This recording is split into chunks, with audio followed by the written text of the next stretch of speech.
¿Sabes qué es la materia? La materia es todo aquello que ocupa un lugar en el espacio, tiene masa y está compuesta por pequeñas partículas llamadas átomos. A pesar de su diversidad, la materia puede existir en diferentes estados o fases, dependiendo de las condiciones de temperatura y presión. Exploremos ahora los 4 principales estados de agregación de la materia y los cambios de estado que ocurren entre ellos. El estado sólido se caracteriza por tener forma y volumen definidos.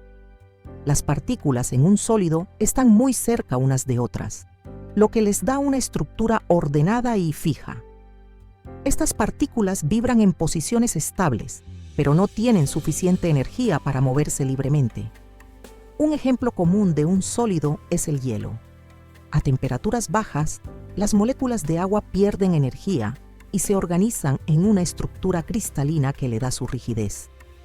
En el estado líquido, la materia tiene un volumen definido, pero adopta la forma del recipiente que la contiene.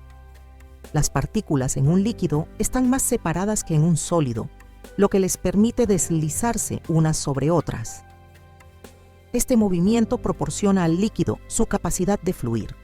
Por ejemplo, el agua líquida se ajusta al recipiente en el que se encuentra, pero siempre conserva el mismo volumen, salvo que se agregue o se elimine. La condensación es el cambio de gas a líquido.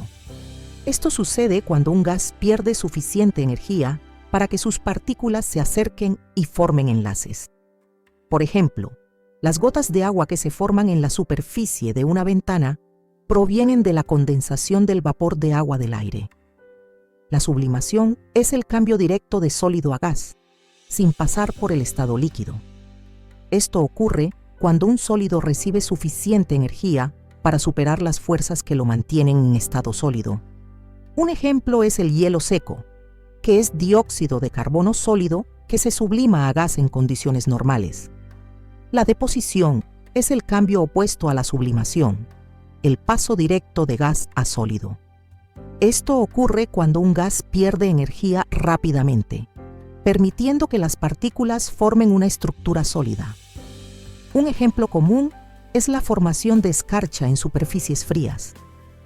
La ionización es el proceso por el cual un gas se convierte en plasma al ganar suficiente energía para separar los electrones de los átomos. La desionización, por otro lado, ocurre cuando el plasma pierde energía y regresa al estado gaseoso. Los estados de agregación y los cambios de estado tienen aplicaciones prácticas en numerosos aspectos de nuestra vida diaria y tecnología.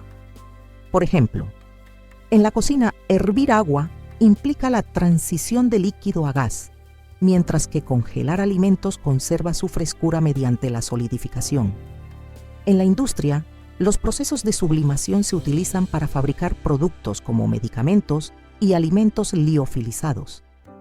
La condensación es esencial en el ciclo del agua, permitiendo la formación de nubes y la precipitación. En conclusión, podemos decir que la materia puede adoptar diferentes estados dependiendo de las condiciones externas, y los cambios de estado nos ayudan a comprender los principios básicos de la energía y las interacciones moleculares.